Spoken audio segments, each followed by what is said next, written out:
মুহাম্মাদুর রাসূলুল্লাহ। সকলে বলে সাল্লাল্লাহু আলাইহি ওয়াসাল্লাম। আল্লাহ তাবারক তাআলার আলিশান দরবারে লাখো কোটি শুকর ও সুজুদ যে মহান আল্লাহ রব্বুল আলামিন ইজ্জত আমাদেরকে মুসলিম উম্মার ঐতিহ্য জিলহজ মাসের কুরবানিকে সামনে রেখে আল্লাহ পাক জান্নাতের বাগানে আমাদেরকে বসে কিছু কথা বলা এবং শোনার মতো তৌফিক দান করেছেন। সে আল্লাহ তাবারক তাআলার আলিশান দরবারে কালেমাত শুকর আদায় করব। সকলে বলে আলহামদুলিল্লাহ। নবীর শানে একবার দরুদ ও সালাম পেশ করি। সকলে বলি সাল্লাল্লাহু আলাইহি ওয়াসাল্লাম। আমি যে আয়াতে কারিমা তেলাওয়াত করেছি খুবই সংক্ষিপ্তভাবে আলোচনা করব, যেহেতু আলোচনা অনেক লম্বা, এই জন্য শুধু মুক্তাসার কথাগুলো বলবো। আল্লাহ পাক এই কথাগুলো শুনে আমাদের সবাইকে আমল করার তৌফিক দান করুন। সকলে বলে আমিন। সম্মানিত হাজিরিন, আল্লাহ রাব্বুল আলামিন বলেন, ইয়া কুনি বারদান ওয়া সালামান আলা ইব্রাহিম।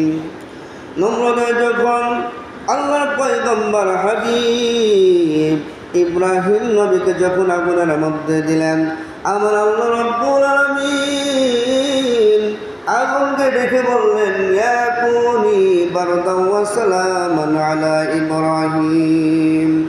এ আগুন, নমরুদ যদি আমাকে চেনে না, কিন্তু তুমি আগুন তো আমাকে চেনো। আমি আল্লাহ রাব্বুল আলামিন তোমাকে নির্দেশ দিলাম, ইনফরমেশন করলাম, আমার দোস্ত ইব্রাহিমের একটা লোম যেন পড়ে না। সুবহানাল্লাহ। আগুনের তো ক্ষমতা নাই, আগুনের শক্তি যেটা আমার মালিক আল্লাহ তাআলা দান করেছেন, বলেন ঠিক না ঠিক? আগুনের নিজস্ব কোনো ক্ষমতা নাই, আল্লাহ রাব্বুল আলামিনের দেওয়া ক্ষমতা। এই জন্য আগুন আল্লাহর পয়গম্বর ইব্রাহিমকে একটা লোম পর্যন্ত পড়াইতে পারেনি। সুবহানাল্লাহ। মুসলমান ভাইরা, শুধু তাই নয়, আল্লাহর খলিল ইব্রাহিম যতদিন পর্যন্ত আগুনের মধ্যে ছিলেন, এত শান্তি, এত ভালো, এত আরাম আর কোনদিন পায় নাই। সুবহানাল্লাহ। আল্লাহর পয়গম্বর যখন দীর্ঘ সময় আগুনের ভিতর থেকে বের হয়ে আসলেন, নমরুদ চিন্তা করেন ইব্রাহিমের খোদার নাকি খুবই পাওয়ার, খুবই শক্তি। এই বিশাল অগ্নিকুণ্ডের ভিতরে ইব্রাহিমকে যখন আমি মারতে পারলাম না, এবার তার খোদার সাথে আমি লড়তে চাই। জোরে বলেন নাউযুবিল্লাহ।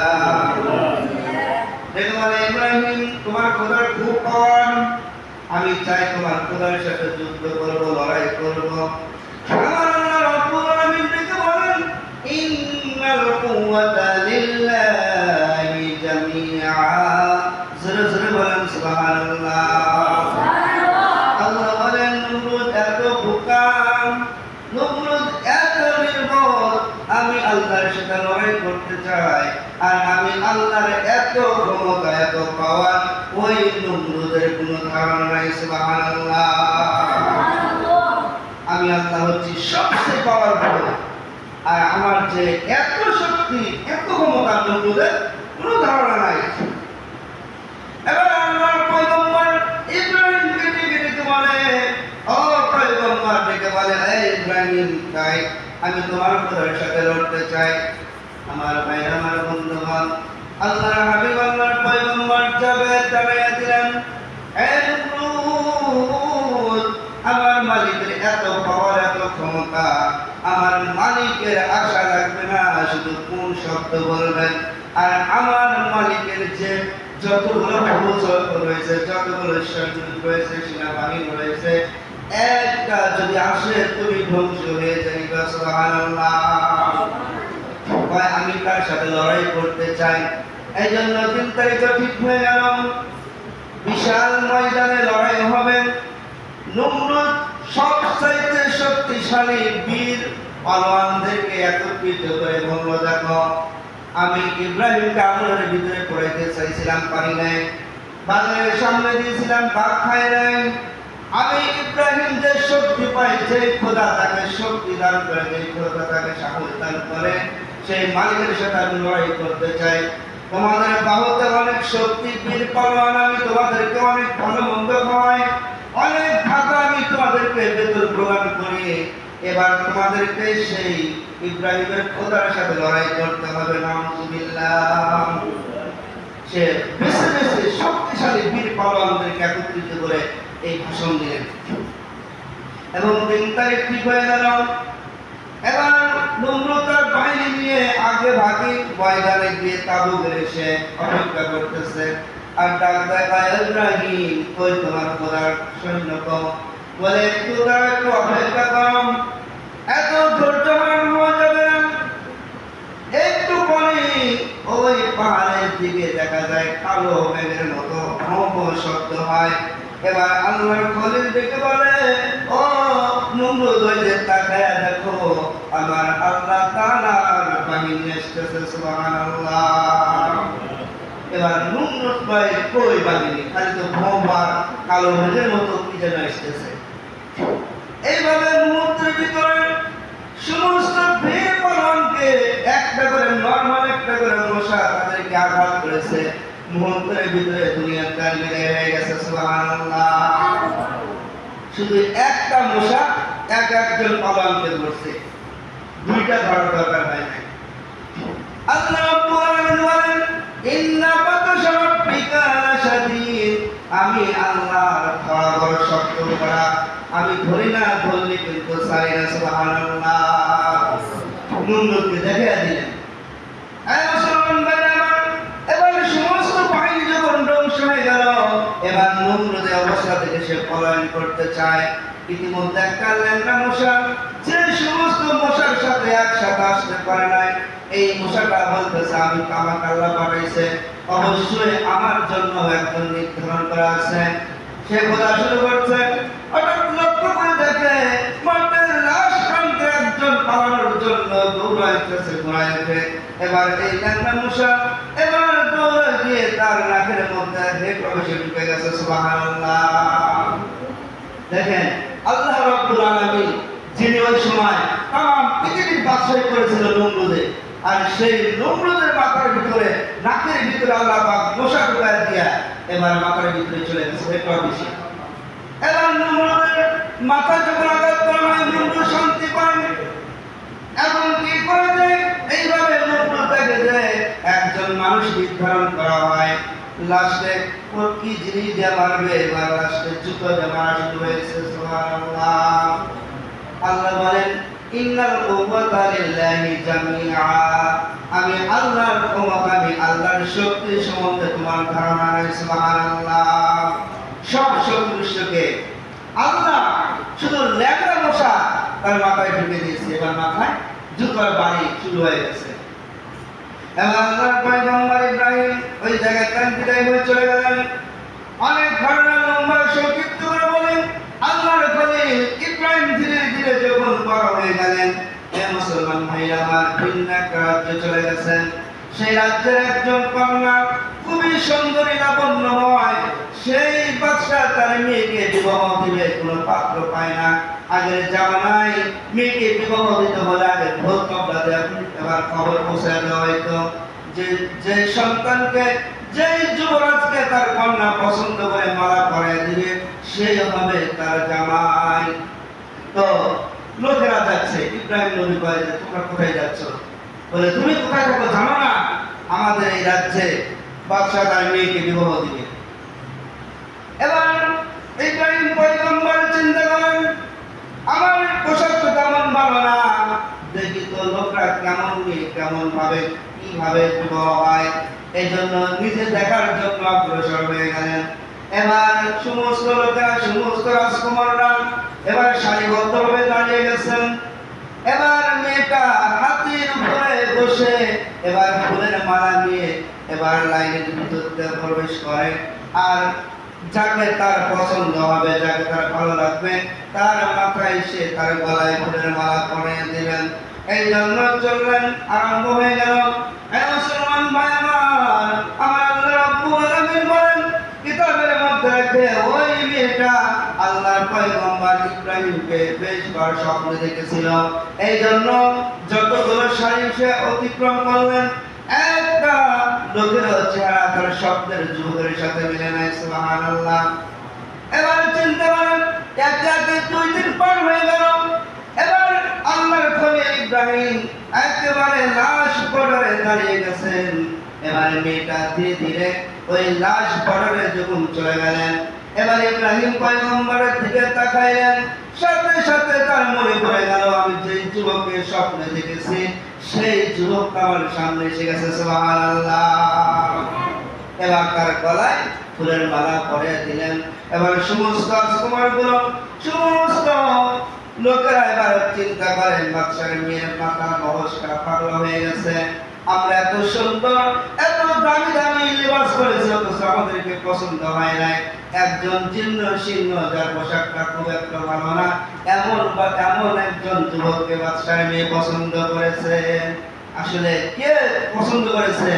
আল্লাহ পাক তার সঙ্গে দিবেন বিধায় যে আল্লাহ পাক ইব্রাহিম নবীকে এত পরীক্ষা করেছেন যে তার বাবা পর্যন্ত তাকে মারার জন্য, সবাই তাকে মারার জন্য যখন তাকে ঐক্যবদ্ধ আগুনের ভিতরে ফেলা যায়, তখন আমার আল্লাহ বলেন যে বন্ধু, তুমি যে ধৈর্য ধারণ করেছো, আমার উপর যে তোমার অগাধ বিশ্বাস, আমি আল্লাহ এর প্রতিদান আমি আল্লাহ পাক বহু গুণে বাড়াই দেব। সুবহানাল্লাহ। এবার বাদশার মেয়ের সাথে বিবাহ হয়ে গেল। দেখেন, কিছুই নাই, ধন সম্পত্তি কিছু নাই, কিন্তু বাদশার মেয়ের সাথে বিবাহ হয়ে গেল। এবার তাকে অনেক সম্পদ দিলেন। এবার বিদায় করে দিলেন। মুসলমান ভাই, এবার আল্লাহ রাব্বুল আলামিন ডেকে বলে, ও পয়গম্বর ইব্রাহিম, আর বেশি দূরে থাকা লাগবে না, এবার তোমার নিজের দেশে চলে যাও। এবার আল্লাহর পয়গম্বর ইব্রাহিম তার বিবিকে নিয়ে এবার যখন বাড়ি থেকে আসতে চায়, ওই সময় মিশরে একজন বাদশা ছিল, খুবই জালেম। কোন একটা সুন্দর রূপসী নিয়ে যদি তার রাজ্যে যাইতো, সে সাথে সাথে তাকে লোকের দ্বারা ধরে নিয়ে আসতো এবং তার সাথে খারাপ কাজ করতে পারেন। নাউজুবিল্লাহ। এই জন্য আল্লাহর পয়গম্বর ইব্রাহিম চিন্তা করেন যে আমাকে তো এই মিশরের উপর দিয়ে যেতে হবে। এই জন্য উনি চিন্তা করলেন, একটা কাঠের বাক্স বানাইলেন। ওই বাক্সের ভিতরে তার বিবিকে শোয়াইতে যাবেন এবং ডেকে বললেন, দেখো ওই জালিম বাদশা, সে জানে যদি তার বিবির সাথে, সুন্দরী বসির সাথে যদি কোনো স্বামী যায়, তাহলে সে স্বামীকে হত্যা করে ফেলে। আর যদি বলে যে আমার বোন যদি ভাইয়ের সাথে যায়, তাকে কারাগারে বন্দী করে রাখে, তাকে হত্যা করে না।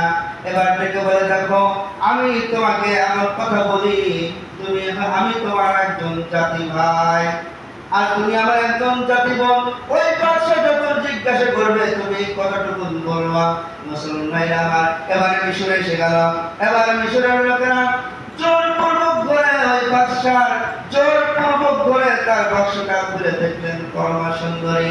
এবার তাকে নিয়ে কারাগারে বন্দী এবার নিয়ে গেলেন বাদশার রাজমহলে। মুসলমান ভাই আমার, এবার বাদশা খুবই জানেন, খুবই নিকৃষ্ট, কিন্তু আল্লাহর পয়গম্বরের বিবিরা তো এমন হবে না। কারণ আল্লাহ রাব্বুল আলামিন যাদেরকে পছন্দ করেছেন, তাদেরকে সাধারণ মানুষের মতো মনে করা যায় না। সুবহানাল্লাহ। এবার বাদশা জানেন, বাদশা এবার তার কাম পূরণ করার জন্য যখন তার দিকে অগ্রসর হয়েছেন, এবার সাথে সাথে সে জমির মধ্যে গিরে গিয়েছেন। এবার থেকে বলে, দেখো তুমি যা মনে করেছো আমাকে ওরকম মনে করো না, কারণ আমি এক আল্লাহর প্রতি মানে আমার আল্লাহর প্রতি ভালোবাসা আছে, আল্লাহর প্রতি বিশ্বাস আছে। আমার আল্লাহ রাব্বুল আলামিন আমার ইজ্জতের এক চুল পরিমাণ ক্ষতি হতে দিবে না। সুবহানাল্লাহ। এবার জানেন বাদশা অনেকক্ষণ চেষ্টা করে লাশ মুহূর্তে ডেকে বললে, আমি তোমার কাছে কর জোরে ক্ষমা চাচ্ছি, আমি আর জীবনে এমন অন্যায় এমন পাপ কাজ করবো না। তোমার খোদার কাছে বলে আমার চক্ষুটা ভালো করে দাও। সুবহানাল্লাহ। এবার সে তওবা করল। এবার আল্লাহর কাছে দোয়া করার সাথে সাথে তার চক্ষুটা ভালো হয়ে গেল। এবার ওই বাদশা, ওই জালেম বাদশা বলতেছে, দেখো তোমার মতো আরেকজন আমার এই ঘরের ভিতর একজন সুন্দরী রূপসী মেয়ে আছে, যাই তোমার মতো আমি। সুবহানাল্লাহ। এবার তাদেরকে দিয়ে দিলেন, তাদেরকে দান করে দিলেন। সুবহানাল্লাহ। আর তার নাম হলো হাজরা আলাইহিস সালাম। কি নাম? হাজরা আলাইহিস সালাম। এবার অনেক সম্মানে ধন সম্পত্তি দিয়ে এবার তাদেরকে বিদায় করে দিলেন। মুসলমান ভাইরা আমার, এবার যখন বাড়িতে চলে আসলেন, দীর্ঘদিন সময় পার হয়ে গেল, তাদের কোনো সন্তানাদি হয় না। হযরত হাজরাকে বিবাহ করলেন, তারপরেও সন্তানাদি হয় না। আল্লাহর কাছে বারবার কেঁদে কেঁদে দোয়া করেন, আপনি মিনাস সালিহিন, ইয়া আপনি মিনাস সালিহিন। আল্লাহর কাছে কেঁদে কেঁদে দোয়া করেন, আল্লাহ আমাদেরকে একটা নেক সন্তান দান করেন। আল্লাহ রাব্বুল আলামিন দীর্ঘদিন পরীক্ষা করার কারণে আল্লাহ রাব্বুল আলামিন অনেক দীর্ঘদিন সময় পার হয়ে যাওয়ার পরে যখন বৃদ্ধ হয়ে গেছে, আল্লাহ রাব্বুল আলামিন তার পার্লামেন্টে সিদ্ধান্ত নিলেন, আমার খলিল আমার ইব্রাহিম যখন আমার কাছে বারবার যখন চিল্লাচ্ছে, আমি আল্লাহ তাকে নিরাশ করব না। সুবহানাল্লাহ। সাথে সাথে আল্লাহ রাব্বুল আলামিন জানিয়ে দিলেন, ফাবাশশারনাহু বিগুলামিন আলীম। ও পয়গম্বর দোস্ত ইব্রাহিম, তুমি যেমন পরীক্ষা দিয়েছো, যেমন তুমি কষ্ট ভোগ করেছো, আর আমি আল্লাহ তোমার প্রত্যেকটা পরীক্ষায় আমি দেখেছি তুমি উত্তমভাবে সফলতা অর্জন করেছো। সুবহানাল্লাহ। আমি তোমাকে একটা সন্তান দিতে চাই, যে সন্তানটা অত্যন্ত নরম, অত্যন্ত নম্র, ভদ্র এবং সভ্য হবে, অত্যন্ত মা বাবার ছেলে হবে, অত্যন্ত নম্র হবে, মা বাবার প্রতি সে দয়াশীল হবে। সুবহানাল্লাহ।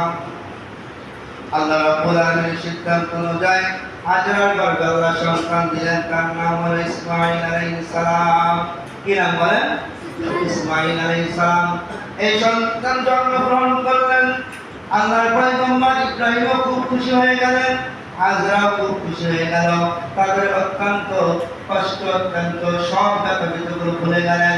তাদের যে দীর্ঘদিনের অপেক্ষা ছিল, একটা সন্তান আল্লাহ দান করবেন, এই সন্তানটা পাওয়ার কারণে পিছনে সব ব্যাপার, সব দুঃখ ভুলে গেছে। সুবহানাল্লাহ। সব দুঃখ ভুলে এবার সন্তানের প্রতি মায়া, ভালোবাসা, সন্তানের প্রতি আদর স্নেহ, কারণ অনেক দীর্ঘদিন তপস্যার পরে আল্লাহ পাক সন্তান দিয়েছেন। কিন্তু আল্লাহ রাব্বুল আলামিন এই সন্তান দেওয়ার পরে আবার পরীক্ষা শুরু করেছেন। সুবহানাল্লাহ। আল্লাহ রাব্বুল আলামিন অর্ডার করলেন, পয়গম্বর ইব্রাহিম, এই সন্তানকে আর এমন ভালোবাসা যাবে না, তোমার সন্তান, তোমার বিবিকে আর তোমার কাছে আমি রাখতে চাই না, ওই মরুভূমির ভিতরে তুমি তাকে বনবাস দিয়ে আসো। সুবহানাল্লাহ। দেখছেন যে দীর্ঘ বয়সে, বৃদ্ধ বয়সে অনেক চেষ্টা করে একটা সন্তান দিলেন।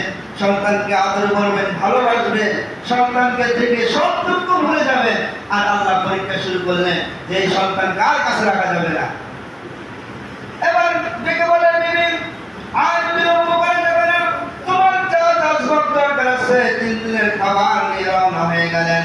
ওই মরুভূমির প্রান্তরে দেখেন বিবিটাও এমন, স্বামীকে জিজ্ঞাসা করে, দেখো স্বামী, আমাদেরকে, আমাদের দোষ কি, আমাদের কি ব্যাপার, এমন ভাবে ছোট দুধের বাচ্চা নিয়ে বাড়ি থেকে বের করে দিচ্ছেন, কারণটা কি? শুধু একবার জিজ্ঞাসা করেছে, এইটা কি আল্লাহর হুকুম? যদি আল্লাহর হুকুম হয় আমি মাথা পেতে নিতে রাজি আছি। সুবহানাল্লাহ। আর আমাদের বললেন, হ্যাঁ, বারবার প্রশ্নের উপর প্রশ্ন। এবার মরুভূমির ভিতরে নিয়ে গেলেন। এবারে মরুভূমির ভিতরে যেই জায়গায় আল্লাহ রাব্বুল আলামিনের পবিত্র কাবা ঘর মসজিদ, ওই কাবা ঘরের নিকটে এবার তাদেরকে কিছু মাল, কিছু সামান দিয়ে তাদেরকে রেখে আসলেন। এবার ডেকে বলে, বিবি, এই জায়গায় চতুর্দিকে মরুভূমি, কোনো বাড়ি ঘর, কোনো মানুষের কোনো পরিস্থিতি নাই, এমন মরু প্রান্তরে রেখে আসলেন। আমার ভাই, আমার বন্ধুগণ, আল্লাহর পয়গম্বরের দিলের ভিতরে সন্তানের মায়া, বিবির মায়া, এত কষ্টের পরে আল্লাহ একটা সন্তান দিয়েছে, এইটা আমি দেখতে বারবার আমার চোখে আড়াল করে যাব। এই জন্য বারবার যখন ফিরে আসতে চাই, বারবার সন্তানের কথা মনে পড়ে, বারবার বিবির কথা মনে পড়ে। অনেক দূর আসার পরে পাথরের উপর বসে আল্লাহর কাছে দোয়া করে, আল্লাহ, আমার সন্তান, আমার বিবিকে তোমার হাওলায় এই মুরুকাল করে রেখে যাচ্ছে, যেখানে কোনো মানুষের বসতি নাই, যেখানে কোনো গাছপালা নাই, তরুলতা নাই, কেমনে বাঁচবে তুমি আল্লাহ সেটা ভালো জানো। আল্লাহর কাছে দোয়া করে চলে গেলেন। এ মুসলমান ভাই আমার, এবার আল্লাহ দোস্ত যখন আল্লাহর কাছে দোয়া করে, আল্লাহ রাব্বুল আলামিন দোয়া কবুল করলেন। এবার আল্লাহ রাব্বুল আলামিন জানিয়ে দিলেন, এ দোস্ত, এ বন্ধু, আমার জন্য তোমার বিবি কুরবান করে যাচ্ছ, আমি আল্লাহ তোমার সন্তান তোমার বিবির দায়িত্ব নিয়ে নিলাম। সুবহানাল্লাহ। এবার দেখা গেল তাদের খাবার ঢুকে গেল, এবার মাইস করে দুধ শুকে গেল। এই গরুর ভিতরে এত তাপের কারণে তার স্তনের ভিতরে কোনো দুধ নাই, কোথাও কোনো পানি নাই। মা হাজরা বড় অস্থির হয়ে গেলেন, আমার সন্তানকে কেমনে বাঁচাবো? এই জন্য বড় অস্থির হয়ে গেলেন। সন্তানকে পাশে রেখে চিনতে পারে ওই যে দূরে পানি দেখা যায়, আর বালুগুলো চিকচিক করে মনে হয় পানির মতো। এই জন্য মা হাজরা দৌড়ায়, চলে গেলেন। দেখেন না পানি নাই, শুধু বালু আর বালু। আবার দৌড়ে আসেন সন্তানের কাছে, আবার চিন্তা করে ওই যে পানি দেখা যায়, আবার দৌড় দিলেন। এইভাবে সাতটা চট করে দিয়েছে। এই জন্য আল্লাহ রাব্বুল আলামিন এই সাতটা সাই প্রত্যেক হাজির জন্য আল্লাহ পাক হজের মাধ্যমে করেন। সুবহানাল্লাহ। হজের মাধ্যমে এইভাবে সাই করতে হয়, 7 বার পাহাড় সাফা মারায় দৌড়াইতে হয়। আমার ভাই আমার বন্ধুগণ, দেখে গেল এমন সময় আল্লাহ পাক ইসমাঈল আলাইহিস সালাম যেই জমজম কূপের পানি এখন মানুষ হাজি সাহেবরা নিয়ে আসে, মানুষে খায়, ওই পায়ের গোছার থেকে পানি বের হয়ে গেল। এবার মা হাজরা এসে দেখেন সন্তানের পায়ের কাছে পানির ঝর্ণা বের হচ্ছে। এবার নিজে পান করলেন, সন্তানকে খাওয়াইলেন। এইভাবে